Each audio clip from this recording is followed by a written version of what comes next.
Os que trouxeram a Bíblia, abram comigo no Evangelho de Mateus.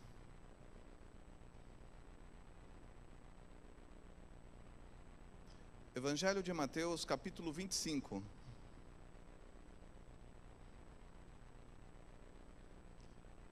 Do verso 13 em diante. Evangelho de Mateus 25, 13 em diante. Diz assim: Vigiai, pois, porque não sabeis o dia nem a hora. Vigiai. Pois será como homem que, ausentando-se do país, chamou seus servos, e lhes confiou os seus bens. A um deu 5 talentos, a outro 2, a outro 1, a cada um segundo a sua própria capacidade. O que recebera 5 talentos saiu imediatamente a negociar com eles e ganhou outros 5. Do mesmo modo, o que recebera 2 ganhou outros 2. Mas o que recebera 1, saindo, abriu uma cova e escondeu o dinheiro do seu senhor. Depois de muito tempo, voltou o senhor daqueles servos e ajustou contas com eles. Então, aproximando-se o que recebera 5 talentos, entregou outros 5, dizendo: Senhor, confiaste-me 5 talentos, eis aqui outros 5 talentos que ganhei. Disse-lhe o Senhor: muito bem, servo bom e fiel, foste fiel no pouco, sobre o muito te colocarei, entra no gozo do teu Senhor. E aproximando-se também o que recebera 2 talentos, disse: Senhor, 2 talentos me confiaste, aqui tem outros 2 que ganhei. Disse-lhe o Senhor: muito bem, servo bom e fiel, foste fiel no pouco, sobre o muito te colocarei, entra no gozo do teu Senhor. Chegando por fim o que recebera 1 talento, disse: Senhor, sabendo que és homem severo, que ceifas onde não semeaste e ajuntas onde não espalhaste, receoso, escondi na terra o teu talento, aqui tens o que é teu. Respondeu-lhe, porém, o Senhor: servo mau e negligente, sabias que ceifo onde não semeei e ajunto onde não espalhei. Cumpria, portanto, que entregasses o meu dinheiro aos banqueiros, e eu, ao voltar, receberia com juros o que é meu. Tirai-lhe, pois, o talento e dai-o ao que tem 10, porque a todo o que tem se lhe dará, e terá em abundância, mas o que não tem, até o que tem lhe será tirado. E o servo inútil, lançai-o para fora nas trevas, ali haverá choro e ranger de dentes. Vamos orar. Senhor, graças te damos por tua palavra. Tua palavra gera fé, tua palavra gera sementes que nos momentos de crise florescerão e nos darão coragem, força e entendimento, ó Pai, daquilo que tem que ser feito. Que nessa noite, ó Pai, a tua palavra encontre boa terra, e ao encontrar boa terra, ela possa prosperar, multiplicar e afetar outros, em nome de Jesus. Amém. Esse é um dos textos que eu já vi pessoas falando de uma forma totalmente distorcida, já vi pessoas falando de uma forma maravilhosa, já escutei de inúmeras formas. É um texto que particularmente me intriga muito. Primeiro, porque é um texto que mostra Jesus falando do entendimento que ele tem sobre o sistema financeiro. Ele fala de banco, fala de bens, fala de juros.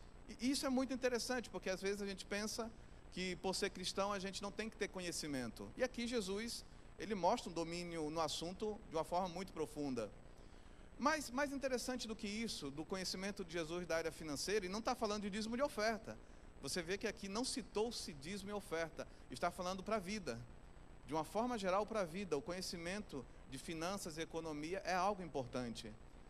E aqui Jesus, ele começa tudo isso. Você vai ver que esse texto é uma sequência da parábola das 10 virgens, falando sobre a volta do Messias, a volta de Jesus. Então, para os estudiosos, esse é um texto messiânico, é um texto que fala da volta do ungido. E aqui ele fala: vigiai, marca isso na tua Bíblia, vigiar. Fique acordado, fique atento, fique alerta. Fique alerta, porque dias vêm em que vocês podem se confundir e tropeçar com falsos conhecimentos, falsas sabedorias e falsas certezas.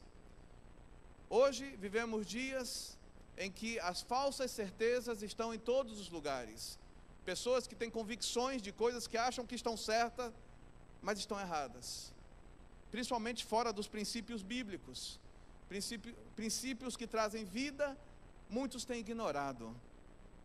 E aqui nesse texto, Jesus ele começa o texto falando sobre um homem de bens e que ele iria fazer uma viagem internacional, ausentando-se do país. Iria fazer uma viagem internacional e confiou os seus bens.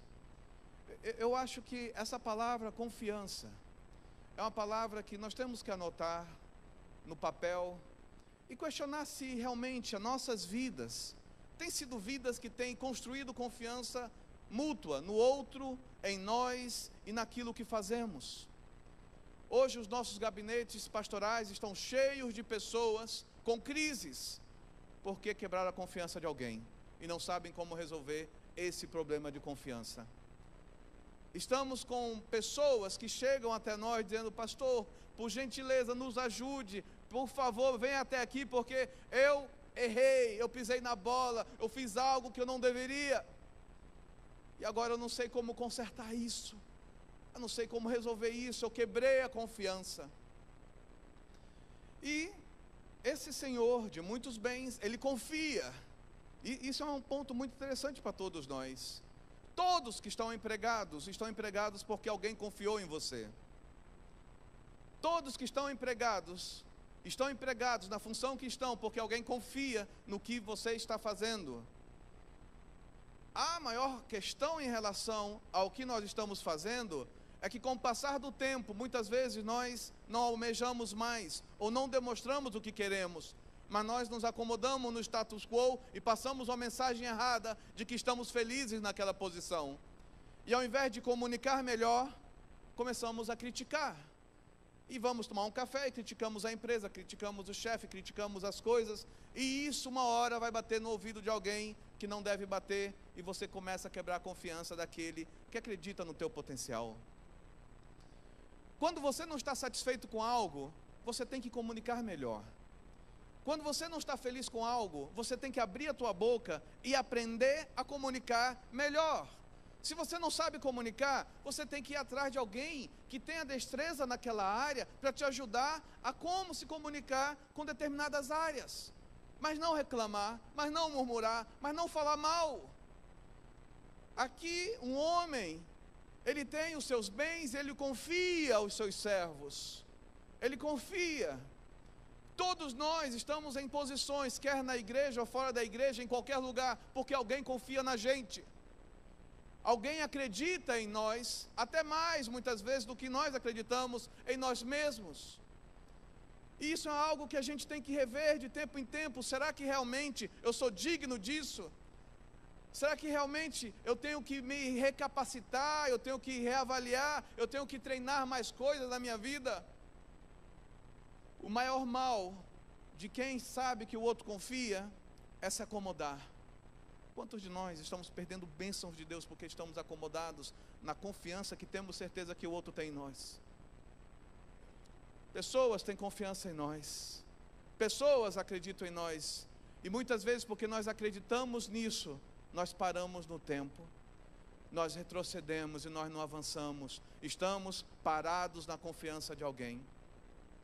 E esse homem, ele chama os seus servos e ele começa a compartilhar os seus bens. Ele tem uma noção de crescimento, ele tem uma noção de avanço, de prosperidade muito interessante. Para ele, tudo aquilo que ele recebeu não seria bênção se ele não compartilhasse para que o outro pudesse compartilhar. A maior prova de que alguém é alguém especial ou um líder de verdade é quando ele se ausenta. Será que quando você ausentar-se, as coisas continuarão funcionando como devem funcionar? Será que quando você deixar a sua baia, deixar o seu lugar, deixar a sua posição por férias ou por alguma coisa, as coisas vão continuar caminhando porque você preparou aquele momento? Um bom líder, ele é caracterizado pela sua ausência e não pela sua presença. Somente nos momentos difíceis é que o líder se faz presente, nos momentos difíceis. O problema é que o incompetente, aquele que não quer melhorar a sua competência ou não tem competência, ele oculta dados, oculta informações, oculta funções, oculta coisas para que você se vire e você diz, não, estou ensinando o outro a aprender. Mentira. A pior forma de mentira é aquela que a gente oculta ela em vestes de bondade. Quantas pessoas estão nos dando posições, nos dando determinadas responsabilidades, mas não nos dão autoridade para tomar decisão. E aqui mostra um texto muito interessante. Esse senhor, ele pega os seus bens, não eram bens dos servos, e ele comparte com os seus servos, cada um segundo a sua própria capacidade. Essa é outra palavra que eu acho muito interessante, capacidade. Quantos de nós achamos que nós valemos mais do que a gente vale hoje? Porém, a gente não faz nada para mostrar que esse valor pode ser real e não fantasioso na nossa cabeça, como muitas vezes é. Muitas vezes a gente tem uma ideia de nós mesmos, de que não, eu valho mais, eu mereço mais, eu poderia ser, muito mais bem utilizado. Mas você demonstra isso? Mas você demonstra esse valor, essa competência, essa capacidade, essa qualidade, esse cuidado? Apesar do texto estar sendo falado aqui sobre bens, questões naturais, questões materiais, isso se aplica à vida emocional e à vida espiritual também. Se nós aplicarmos para questões espirituais, Jesus foi para o Pai, liberou o seu Espírito lá em João capítulo 14, você vai ver que quando ele foi, ele iria liberar o seu Espírito para estar conosco e ser o Consolador. E ele liberou o Espírito Santo está conosco. E a Bíblia fala lá em Coríntios que o Espírito Santo, quando ele veio, ele compartilhou dons entre os homens. Há dons em nós, apesar que essa palavra talento aqui não se refere a capacidade, habilidade, mas sim a um bem, a um dinheiro romano, mas a possibilidade de comparação. E esse Senhor, dono de tudo, ele começa a compartilhar os seus bens para cada pessoa, cada um dos servos, segundo a sua própria capacidade. Eu gostaria que você pensasse sobre a sua capacidade nessa noite. Eu gostaria que você pensasse sobre a confiança que você tem recebido nesses anos. Será que a confiança que você tem recebido nesses anos se tornou uma âncora para você não evoluir? E te acomodou na posição que você está e na capacidade que você vem exercendo até hoje? Ou será que aquele que confiou em você, ele não espera uma atitude mais robusta, mais inovadora de você, para que você inove, para que você traga ideias, para que você cresça e você impacte o lugar em que você está? Ele se ausenta. E Jesus, ele fala, e ele se ausenta. Por quê? Quando Deus faz algo, ele te dá uma responsabilidade, mas também ele te dá autoridade para você definir e fazer como você tem que fazer. Mas ele te orienta o como antes. Hoje em dia, não é muito assim que a gente vê as coisas. Hoje em dia, nós vemos as pessoas enchendo os outros de responsabilidade. Responsabilidade, sem autoridade nenhuma.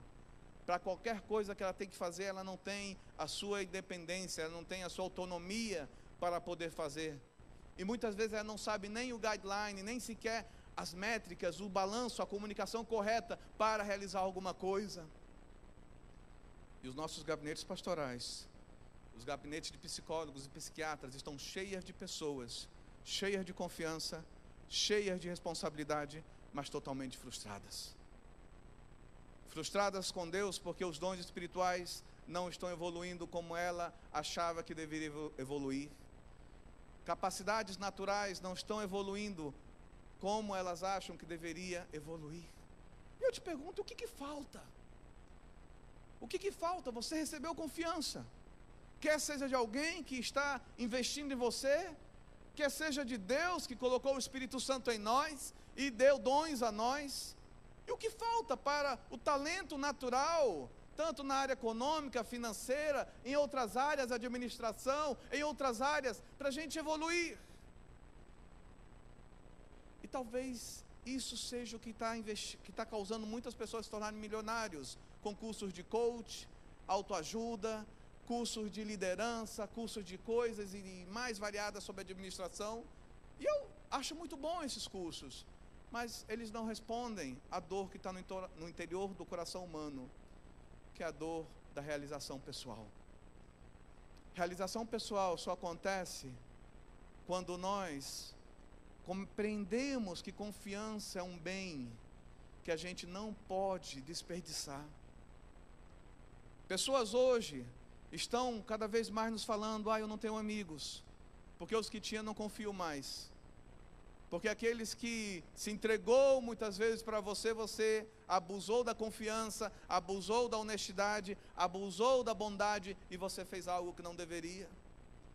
E muitos hoje estão tentando o caminho de volta, como reconstruir os relacionamentos, como reconstruir a capacidade perdida. E essa parábola de Jesus é uma parábola que nos confronta a respeito dessas coisas.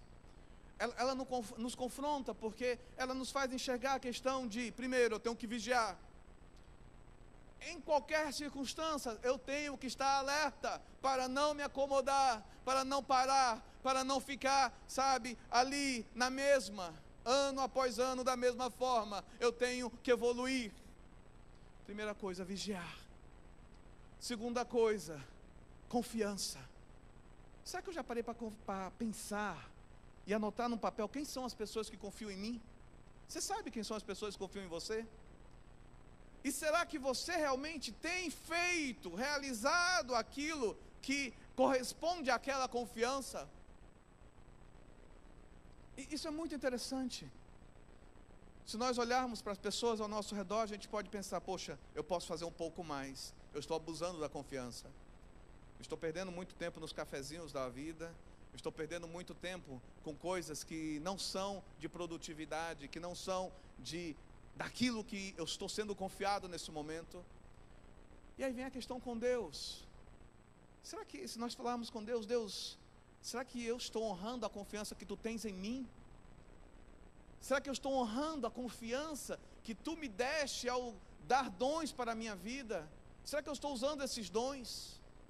Será que eu estou exercendo o conhecimento da palavra, fugindo do pecado, fugindo do mal, fugindo da aparência, daquilo que não vem de Deus?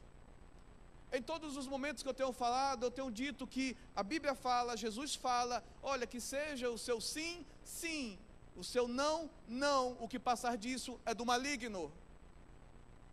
Porque muitas pessoas têm chegado até nós com problemas da fala, com problemas de comunicação, pessoas que se comprometem e não cumprem.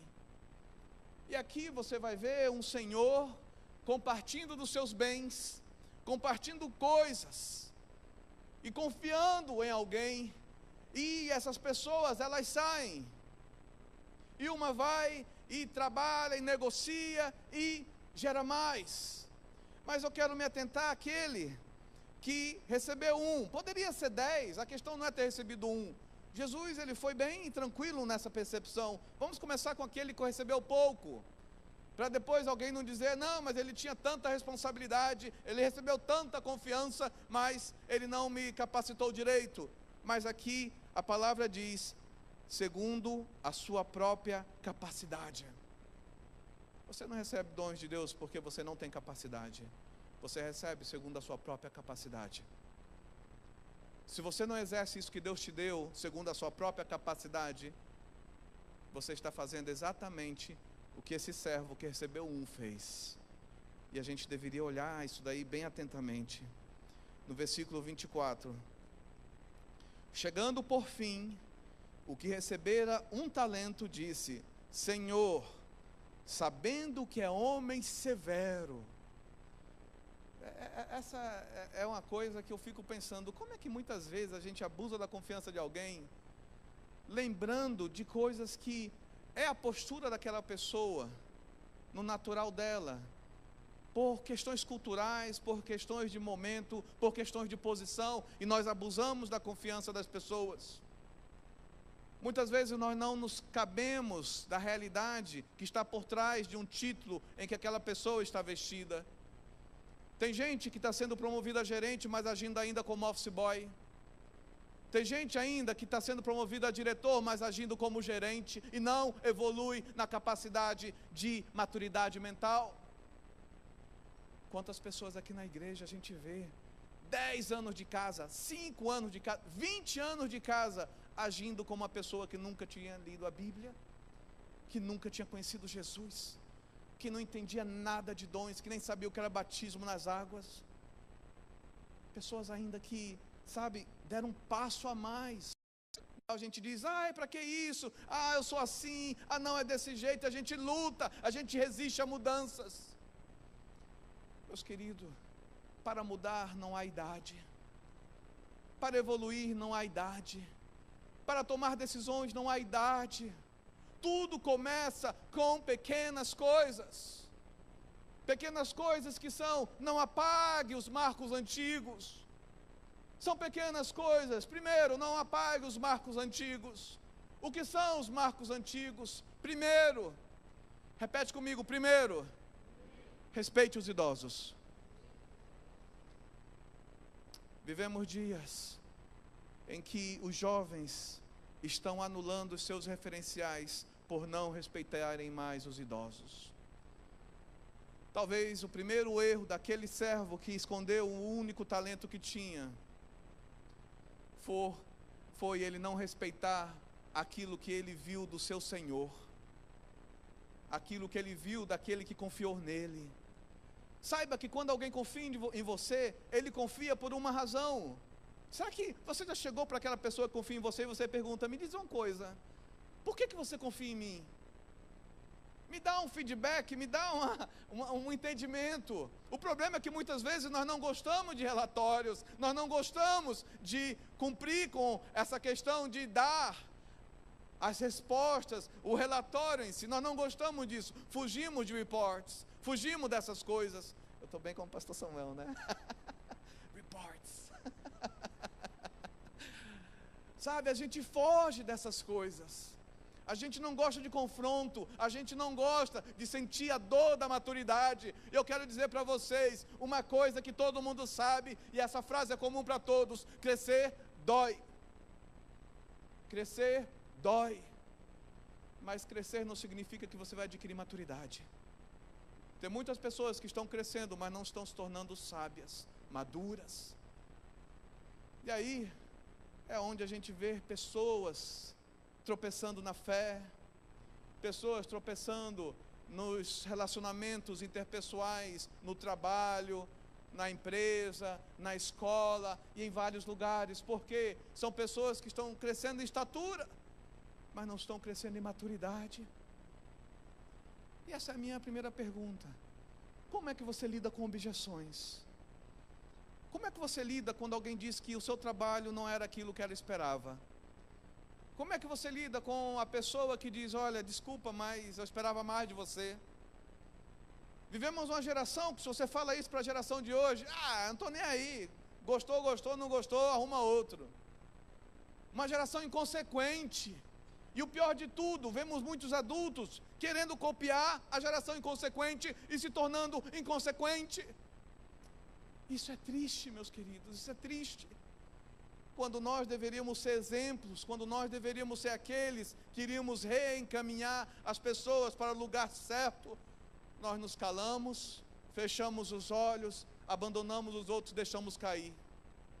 Depois temos que lidar com aqueles que estão caídos para tentar recolocá-los na posição. O custo de restaurar alguém que caiu é mais barato do que aquele que não caiu, que está no mundo. Porque o que está no mundo não conhece os princípios bíblicos. O que caiu, ele conhece. E se você restaura aquele que está caído, é muito mais valioso do que ir atrás daquele que não caiu. Aí você diz, pastor, mas o nosso papel não é evangelizar. Isso aí é ar. Somos sal e luz, temos que ir para o mundo e atacar todos os lugares, sendo sal e luz dessa terra. Mas nós seremos confrontados não com aqueles que a gente evangeliza, mas com aquele que deu isso. Ele vai, leia, ali ensina sobre oração, ali ensina sobre jejum, ali ensina sobre leitura da palavra, ali ensina sobre você ter um Senhor só no teu coração e não ter mais de um Senhor. Ali ensina você a pedir a Deus, ali ensina a buscar a Deus, ali ensina você a lidar com as pessoas. Você não vai lidar com as pessoas para aparecer, para mostrar alguma coisa que você acha que é, mas você vai lidar com discrição, com sabedoria, com prudência.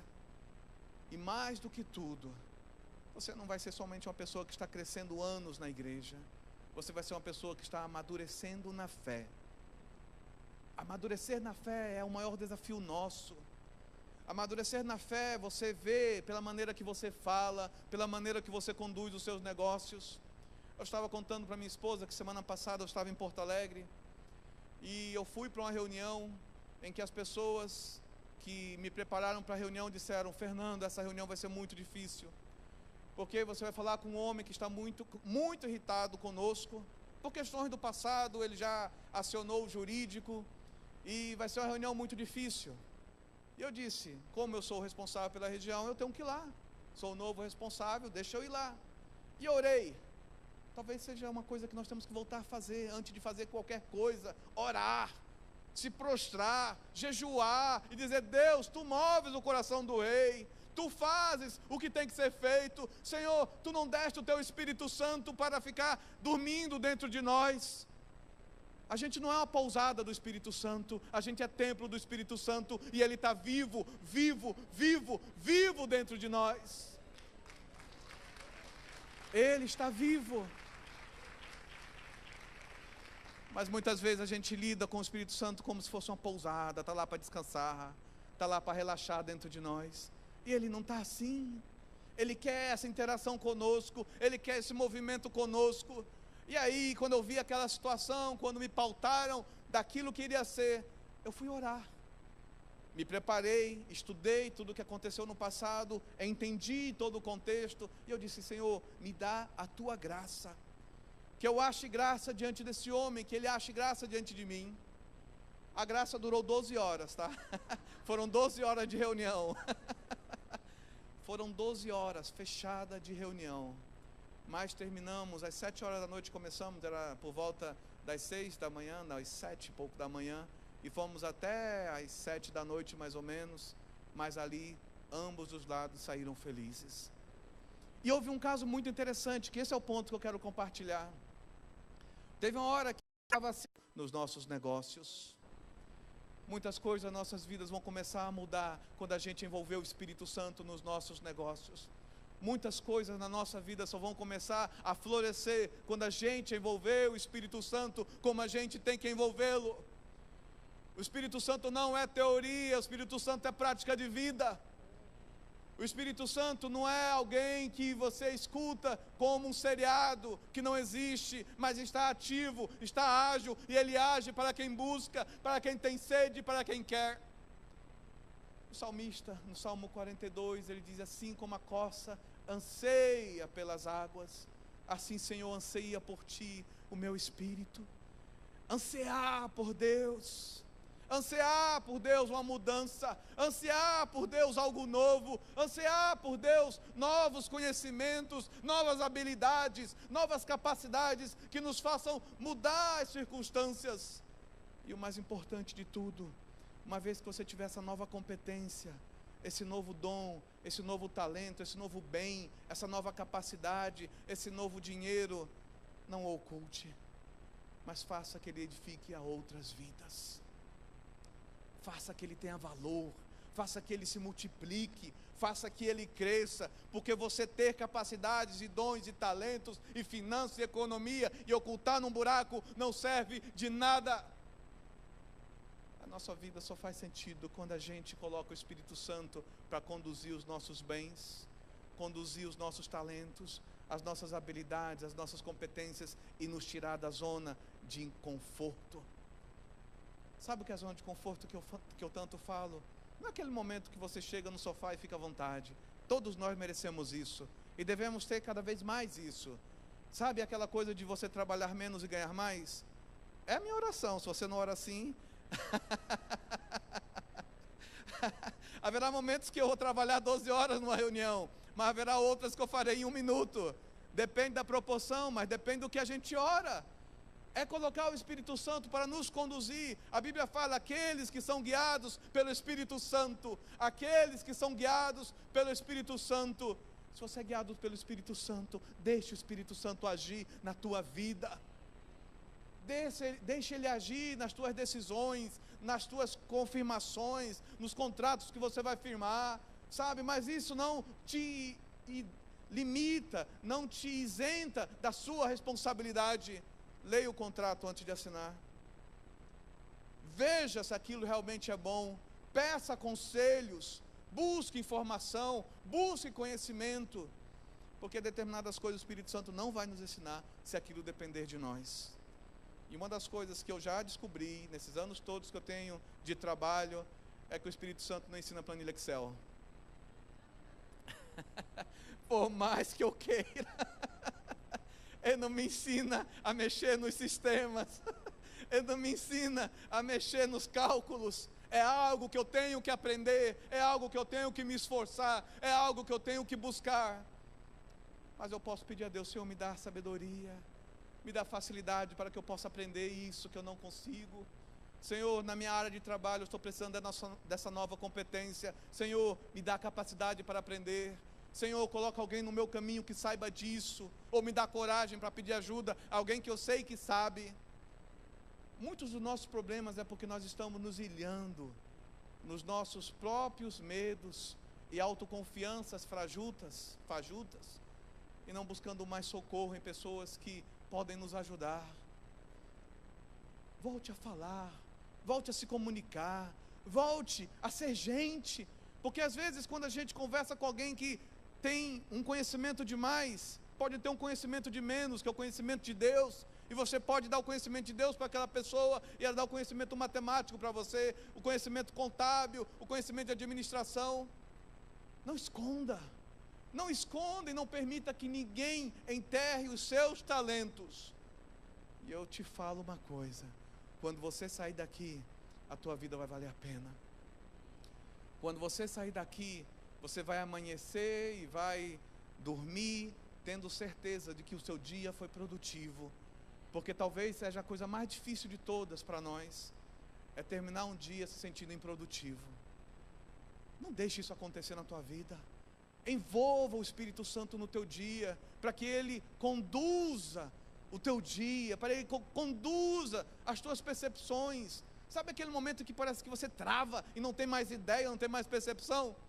É o momento que você tem que se ajoelhar no banheiro da tua empresa, em algum lugar, e em secreto fechar a porta e dizer: Senhor, eu travei, me destrava agora, porque eu preciso da tua orientação. E se nessa noite existe alguma área da tua vida que você quer que Deus faça isso, fica de pé que nós vamos orar todos juntos, porque Deus está aqui para nos ajudar a destravar áreas das nossas vidas que travamos por medo, por insegurança, por incapacidades, por incompetências mesmo. E nós não podemos ser negligentes. Olha a palavra que o Senhor usa: não seja negligente, servo mau e negligente, infiel e negligente. Sabe o que é negligente? É aquele que tem condição e não faz. Se você tem boca, peça ajuda. Se você tem internet, busque cursos que tem inúmeros cursos gratuitos. Se você precisa de orientação, peça, estamos aqui. Cada um de nós gostaria de ter mais tempo para sentar com cada pessoa, mas nem sempre nós temos. Mas isso não é motivo para você parar essa busca. Continue, persevere. Talvez a gente perca as bênçãos porque a gente, no primeiro não, na primeira objeção, a gente para, a gente retrocede e a gente não vai adiante. Meus irmãos, não parem no primeiro não. Não parem no primeiro não. Não desistam no primeiro não que você recebe. E o mais importante de tudo, que é o terceiro princípio que eu quero que você guarde: nada de bom vai acontecer na tua vida fora da família. Ame a sua família. Ame a sua família. Lute pela sua família. Solteiro ou casado, lutem pela família. Porque tudo o que vai acontecer conosco é para que abençoemos a família e abençoemos a todos aqueles que estão próximos de nós com um único fim, para que todos cheguem ao conhecimento de Cristo. E a nossa vida vai valer a pena com isso. Levante as suas mãos e comece a orar. E comece a dizer: Senhor, eis-me aqui, ó Pai. Eis-me aqui, Senhor. Eis-me aqui, ó Pai, desejoso de algo mais. Desejoso, ó Pai, de novas oportunidades, de novas possibilidades. Senhor, mas se os meus olhos, se a minha percepção está errada, me perdoa e me ajuda a ver, Senhor, ciclos que eu tenho que terminar. Se foi me confiado dons, se foi me confiado talentos, e eu ainda não os exerci, e não os estou exercendo, Senhor, me perdoa. Senhor, me perdoa.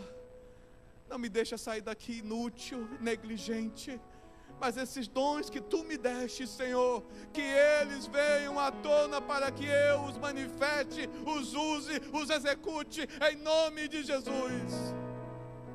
Em nome de Jesus. Comece a orar, fala com Deus. Deus está nesse lugar e Ele quer ouvir a tua voz. Ele quer ouvir a tua voz.